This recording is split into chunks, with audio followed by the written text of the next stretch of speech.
সান্ডা আসলে কি? ইসলামে সান্ডা খাওয়া হালাল নাকি হারাম? সেসব বিষয়ে বিস্তারিত জানাবো আজকের এই ভিডিওতে, তাই সম্পূর্ণ ভিডিওটি দেখার অনুরোধ রইল। সান্ডা মূলত মরুভূমিতে বসবাসকারী একটি সরীসৃপ প্রাণী। দেখতে অনেকটা গুইসাপ এবং গিরগিটির মতো হলেও আকারে বড় এবং শরীর পোক্ত।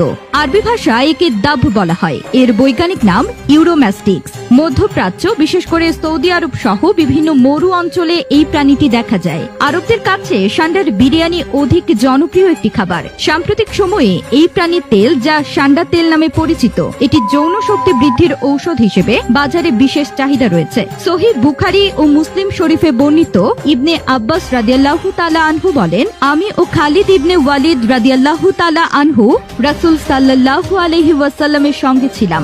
আমাদের সামনে সান্ডা পরিবেশন করা হলো। রাসূল সাল্লাল্লাহু আলাইহি ওয়াসাল্লাম তা খেতে অস্বীকার করলেন। আমি বললাম, ইয়া রাসূলুল্লাহ, এটা কি হারাম? তিনি বললেন, না, তবে আমার রুচি হয় না।